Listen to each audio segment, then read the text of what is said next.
ఉన్నారు, పైగా అలయన్స్ లో కొనసాగుతున్నారు. దీంతో పార్టీ పదవి అయినా ప్రభుత్వ పోస్ట్ కోసమైనా సైకిల్ పార్టీలో రేస్ నెక్స్ట్ లెవెల్లో నడుస్తోంది. ఓవైపు సీనియారిటీ, మరోవైపు క్యాస్ట్ ఈక్వేషన్స్ అన్ని సెట్ చేయడం టీడీపీ హైకమాండ్ కు సవాల్గా మారింది. ఇదే సమయంలో వైసీపీ నుంచి వచ్చిన వారికి పదవులు ఇవ్వడం ఏంటన్న అసంతృప్తి వ్యక్తమవుతోందట. 1-2 చోట్ల నుంచి ఫిర్యాదులు వచ్చాయట. అలర్ట్ అయిన టీడీపీ హైకమాండ్ ఇక నుంచి అలా జరగదు, మాది భరోసా అంటూ లీడర్లకు కాన్ఫిడెన్స్ ఇస్తోందట. పదవుల విషయంలో ఏం జరుగుతుంది, వలస నేతల్ని ఎలా అకామిడేట్ చేయనున్నారు? లీడర్లకు పదవులు, టీడీపీ పెద్దలకు సవాళ్లు. వలస నేతలకు ప్రాధాన్యం ఇవ్వడంపై తమ్ముళ్ల ఫైర్. వైసీపీ లీడర్లకు పోస్టులు, టీడీపీ నేతల అసంతృప్తి. ఫిర్యాదులు అందడంతో టీడీపీ అధిష్టానం అలర్ట్. చంద్రబాబు, లోకేష్ కామెంట్స్ వెనక మర్మం అదేనా? కూటమి ప్రభుత్వం ఏర్పడి 21 నెలలు అయిపోతోంది. పవర్లోకొచ్చాం సరే, పదవుల మాటేమిటని తెలుగు తమ్ముళ్లు ఎదురు చూస్తూనే ఉన్నారు. నామినేటెడ్ పోస్ట్ అయినా, పార్టీ పదవైనా పార్టీ కోసం పనిచేసిన వారికే ఇవ్వాలంటున్నారు.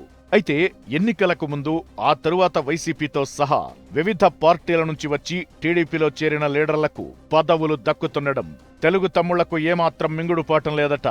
అసలే కూటమి పొత్తులో భాగంగా షేరింగ్లో పదవులు దక్కడం లేదన్న ఫీలింగ్లో ఉంటే వలస నేతలకు పెద్దపీట వేస్తుండడంపై అసంతృప్తి వ్యక్తం చేస్తున్నారట. మరీ ముఖ్యంగా వైసీపీ లీడర్లకు పదవులు కట్టబెట్టడాన్ని ఏమాత్రం జీర్ణించుకోలేక అధిష్టానంకు ఫిర్యాదులు చేస్తున్నారట. జంపింగులను నమ్మి పదవులు కట్టబెడితే పార్టీని ముంచేస్తారని చెబుతున్నారట. దీంతో పార్టీ, లోకల్ గా నామినేటెడ్ పదవుల భర్తీలో టీడీపీ హైకమాండ్ ఒత్తిళ్లు ఫేస్ చేయాల్సి వస్తోందట. ఓవైపు సీనియర్లు, ఇంకోవైపు కాస్ట్ ఈక్వేషన్స్, మరోవైపు పార్టీ కోసం కష్టపడ్డోళ్లు, పార్టీని నమ్ముకుని వచ్చిన నేతలు, ఇలా అందరికీ పదవులివ్వడం ఇబ్బందిగానే ఉందట. టీడీపీ ఆవిర్భావ దినోత్సవ వేడుకల సందర్భంగా నిర్వహించిన సమావేశంలో ద్వితీయ శ్రేణి నాయకుల్లో ఉన్న అసంతృప్తి బయటపడిందని అంటున్నారు. ఎన్నికల తరువాత వైసీపీ నుంచి టీడీపీలోకి వచ్చిన వారికి కీలక పదవులు ఇవ్వడం పట్ల తీవ్ర ఆవేదన వ్యక్తం చేశారట సైకిల్ పార్టీ నేతలు. పార్టీలో సంస్థాగతంగా 15 ఏళ్ల నుంచి సేవ చేస్తున్నామని, ఆస్తులను అమ్ముకుని కూడా పార్టీ కోసం ఖర్చు చేసిన నాయకులు ఉన్నారని, అలాంటి వారికి పదవులివ్వాలని సూచించారట. క్షేత్రస్థాయిలో పార్టీ జిల్లా అధ్యక్షులు, మండల అధ్యక్షులు వంటి పదవులను వైసీపీ నుంచి వచ్చిన కొందరికి ఎమ్మెల్యేలు సిఫారసు చేయడంపై అసంతృప్తి వ్యక్తం చేశారట. తమ ఎమోషన్స్ కు విలువ ఇవ్వకుండా పదవులిచ్చేస్తే ఎలా అని క్వశ్చన్ చేసినట్టు తెలుస్తోంది. 1-2 చోట్ల నుంచి పార్టీకి ఫిర్యాదులు కూడా అందాయట. ఇతర పార్టీల నుంచి వచ్చిన నాయకులకు పార్టీపై ప్రేమ ఉంటుందా, లేక పదవులపైనే ప్రేమ ఉంటుందో అధిష్టానం ఆలోచించుకోవాలని కూడా సూచనలు చేశారట. పార్టీని నమ్ముకుని పార్టీ కోసం త్యాగాలు చేసిన వారికి పదవులివ్వాల్సిన అవసరముందని తేల్చి చెప్పారట. అయితే ఎమ్మెల్యేల సిఫార్సులకే పార్టీ అధిష్టానం ప్రాధాన్యం ఇవ్వడంతో సమస్య వచ్చిపడిందంటున్నారు.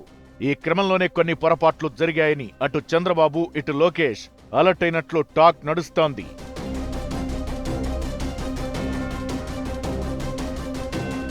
ఇక నుంచి అలా జరగదు, మాది భరోసా అంటూ లీడర్లకు భరోసా ఇచ్చారట చంద్రబాబు, లోకేష్.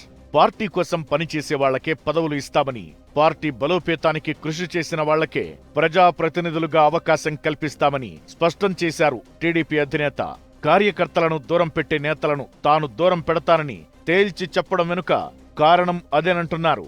కష్టపడే కార్యకర్తలను, నేతలను గుర్తించే బాధ్యత లోకేష్ దేనని చెప్పారు. ఇక వైసీపీ నుంచి టీడీపీలోకి వచ్చే వలసదారుల పట్ల అప్రమత్తంగా ఉండాలని లోకేష్ హెచ్చరించడం కూడా ఇందులో భాగమేనంటున్నారు.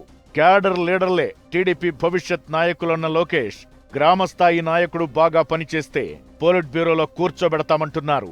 రాబోయే పోలిట్ బ్యూరోలో మీరు ఆ మార్పును చూడబోతున్నారని కూడా చెబుతున్నారు. మొత్తం మీద లీడర్ల నుంచి వచ్చిన సజెషన్స్ ను విన్నాకే వలస నేతలు, ఎస్పెషల్ గా వైసీపీ నుంచి వచ్చిన లీడర్ల విషయంలో అలర్ట్ గా ఉండాలని లోకేష్ సూచించారని అంటున్నారు.